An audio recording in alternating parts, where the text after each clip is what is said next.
Hello po sa inyong lahat mga ka-crypto. Ako po si Pinoy Crypto Trader at sa video na ito ay atin pong pag-uusapan ang tungkol dito sa price forecast na inilabas ng isang analytical platform dito kay Shiba Inu kung kailan po niya magagawang akyatin ang presyong 5 cents. Kaya ayan, bago po tayo magpatuloy ay nais ko lamang po munang bigyang linaw ang aking disclaimer kung saan ang nilalaman po ng video na ito ay hindi po ito isang financial advice. For education and information purposes lamang po ang layunin nito. Maliban po dito ay nais ko na rin pong magbigay babala na wala pong kahit anumang group chat ang Pinoy Crypto Trader. Ayan, diretso na po tayo sa prediction, price prediction kung kailan nga ba magagawang akyatin ni SHIB ang 5 cents. Sabi rito ay of particular interest in Telegon's forecast is its projection for SHIB's future price trajectory. Kaya ayan, ang analytical platform po na naglabas ng price prediction dito kay Shiba Inu ay si Telegon. Sabi niya rito ay from 2024 to 2040, they anticipate SHIB reaching a peak price of 0.089. Representing a substantial surge from its current valuation. However, the most captivating aspect of their prediction lies in the tantalizing possibility of Shiba Inu achieving the coveted 5 cents milestone by 2040. Kaya ayan, ang yun po ay Telegon ay magagawang akyatin ni Shiba Inu ang presyong 5 cents. Yan, 5 cents milestone pagsapit po ng taong 2040. Yan, meron naman po silang inilabas na table dito. Yan, yan yung unang column po natin dito ay ang year. Sunod ay ang minimum price, average price at saka ang maximum price.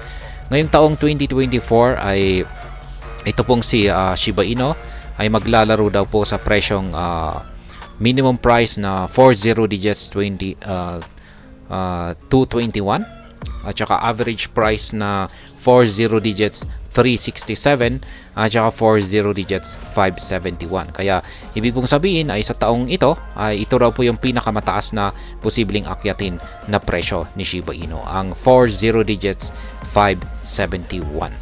Kaya ito naman yung kanyang minimum price, ang 40 digits 221. Kaya yan, ang sabi po niya ay taong 2040 makakamit ni Shiba Inu ang 5 cents. Kaya yan, dito na po tayo sa taong 2040. Ayan po siya, ang kanyang magiging minimum price sa taong 2040 ay ang 0.054. At ang kanyang average price naman po ay ang 0.076. At ang kanyang maximum price ay ang 0.089. Kaya ibig sabihin ay 5 cents ang kanyang minimum price, ang kanyang average price ay 7 cents, at ang kanyang maximum price ay ang almost 9 cents. Yan, 9 cents.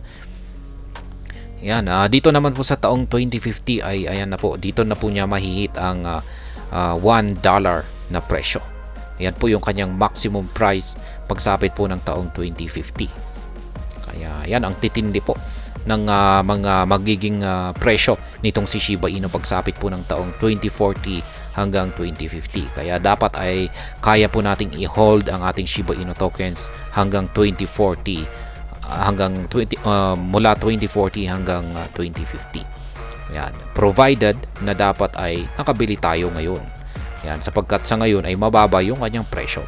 Kasi habang lumalapit po tayo sa taong 2040 at saka 2050 ay syempre tumataas na rin yung value, yung presyo ni Shiba Inu. Kaya habang nasa mababa yung presyo nito ay yan, mas maganda na accumulate lamang tayo ng accumulate at i-hold natin ito ng long term hanggang sa umabot po tayo sa taong 2040 at saka 2050.